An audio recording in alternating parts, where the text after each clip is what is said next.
Good morning, everyone. I wanted to share with you a book that has come into my radar. It's titled Polyvagal Theory, and I know that's a very complicated name, Polyvagal Theory. But basically, it is the science of safety and the study of how it affects our ability for connection. And it goes right along with what we're studying and practicing here on the Quantum Living Freedom Program. And so the theory talks about the effects of our response to challenges of daily life.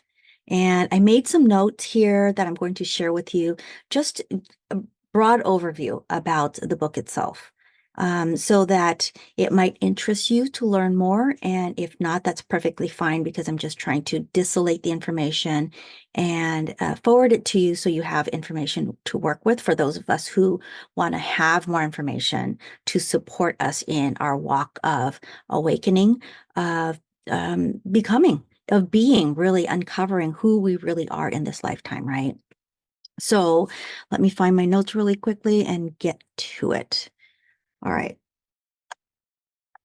So this theory, polyvagal theory, is about feeling safe enough to truly fall in love with life and to take the risk of living. What is that risk of living? It's the thing that we say we're going to do and actually follow through and doing it.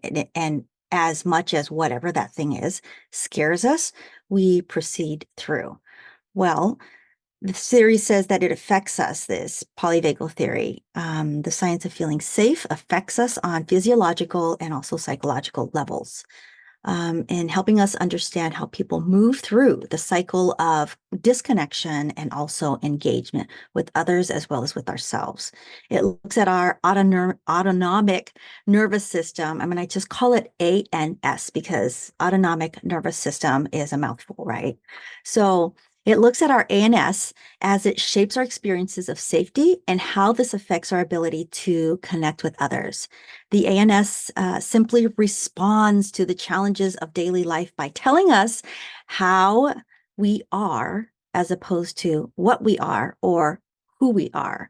And our ANS manages risks and it creates the patterns of connections for us by changing our physiological state in accordance to what is happening, so that it's very slight for us. So I am saying this in terms of my notes that I'm sharing with you, but it is exactly what we are doing in the quantum living process, or our reptilian brain that goes on automatic and protects us in the survival state. Most of us come back to homeostasis when the threat or the perceived threat is over. But this theory also studies the impact of trauma in our system and how trauma interrupts the feelings of safety within us. And so those of us who have trauma histories can experience extreme, intense ANS responses that really affect our ability to regulate when we feel safe in relationships and when we don't. And remember that trauma doesn't live in the event, it lives in our bodies.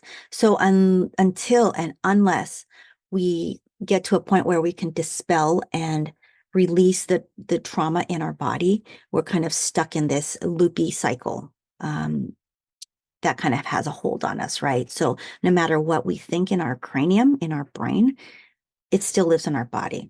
So it helps us to adapt. It helps us to adapt to responses and helps us survive. And trauma really compromises our ability to engage with others by replacing the patterns of connection with the patterns of survival. And so when you are playing small, when you're hiding away, when you're in that survivalist mode, very normal. It is your ANS protecting you through survival because you've been through trauma and your brain may not know it. So I'm sharing this with you because a lot of times, we try to think through things and it helps to have the consciousness, the awareness of knowing what is happening with your physiology. And in order to get the trauma out of our bodies, we get to say, okay, well, this is happening and I'm going to do X, Y, Z anyway. So that this would support you in that understanding. This particular theory might be some information for us to access the understanding of what stops us. Um, we often think about when we have goals that we don't meet, and we have squirrel syndrome, and we get totally distracted. And this theory helps us to get deeper into understanding how our biology rises to keep us safe. And remember that this is what we're doing in the quantum living freedom process. It's not just about theory, but we actually get to take the theory, put it into practice, get into action, and to have some kind of semblance of control over our own lives.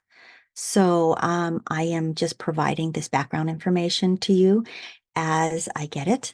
There's been a lot of study and a lot of science behind the quantum living process that I've shared with you, which seems pretty easy. You follow step 1 to step 2, step 3, step 4, but there is a whole body of work behind it.